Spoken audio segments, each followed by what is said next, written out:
Brothers and sisters, what do we remember today?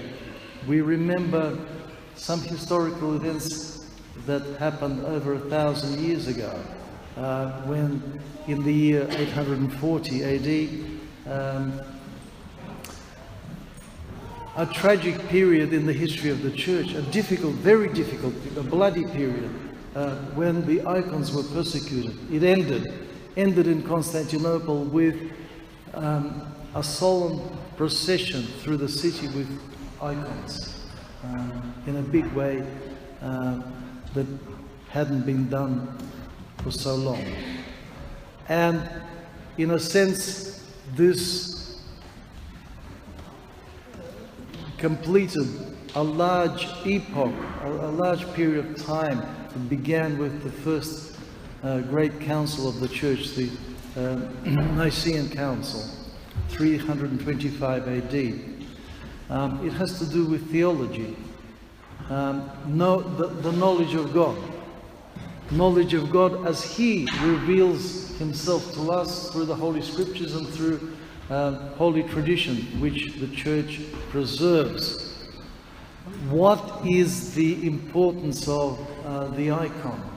Well, the icon is a theological statement of the reality of God's incarnation, the Word becoming flesh, the Son of God becoming one of us, right? And thus becoming visible.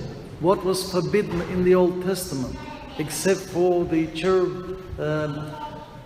cherubic depictions in the sanctuary and the Holy of Holies, is now not only permissible but absolutely necessary, because we can depict Christ. He was visible, and He said to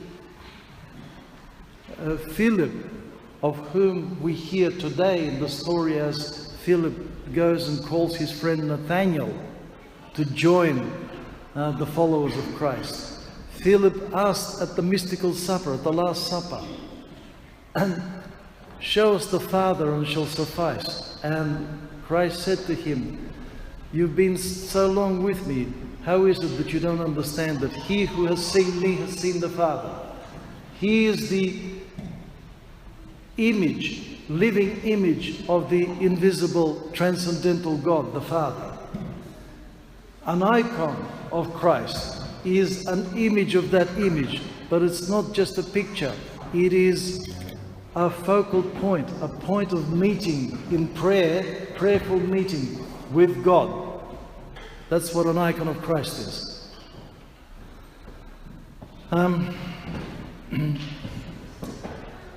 So an icon enables us to see the invisible.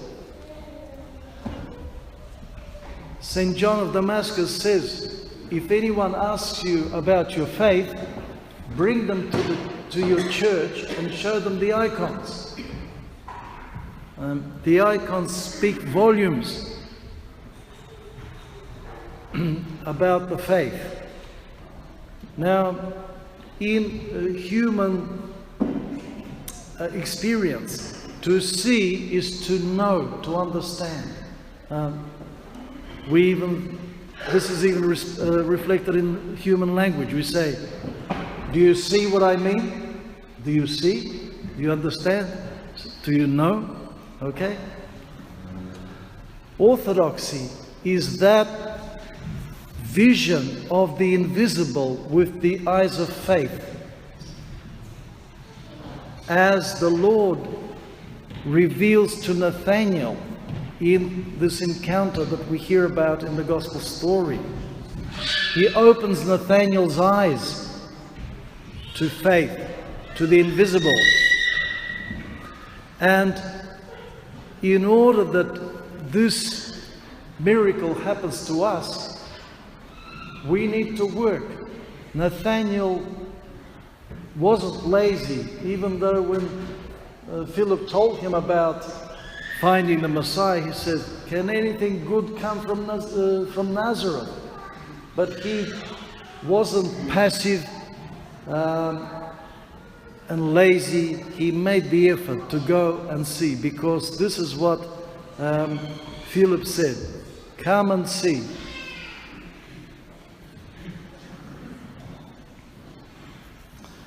Theology. This is what today is about. Theology is the knowledge of God. The same St. John of Damascus says, if you pray, you will become a theologian, meaning a knower of God. The same way we communicate with people, we get to know a person through this communication. Communion. In communion with God, we get to know God. We understand God. We have to prepare ourselves, make the effort to understand things that speak about God. That's like our services, like the symbol of faith that we hear at the services and we read in morning prayers. The Nicene Creed. What does it mean? Those 12 points. They talk about our faith, what we believe in. Do we understand what those words mean? We have to make the effort to understand, to read about it, to ask, not to be passive. Because all of this, the knowledge of God, the theology is connected with our life. It's not just some abstract stuff that we have to memorize, by rote, that has doesn't impinge on our life. It does. This is why the church during that period, especially from 325 onwards until the triumph of Orthodoxy in 840 AD, spilled so much blood, sweat and tears over correct understanding, formulation of these theological truths, because they affect our life, they affect our salvation. We have to know them, have to understand them. And also we have to understand not only theology but anthropology. What I mean is we have to understand about our spiritual life. What makes us tick? What makes us come alive in God? And today I will be giving out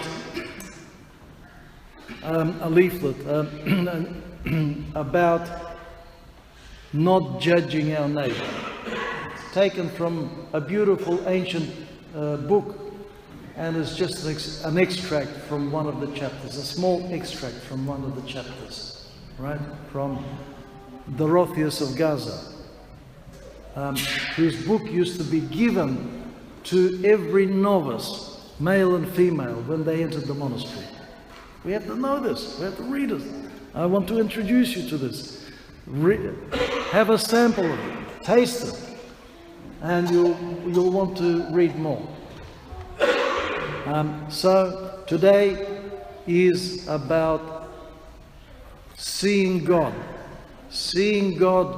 like Nathaniel saw him, with the eyes of our faith. Amen.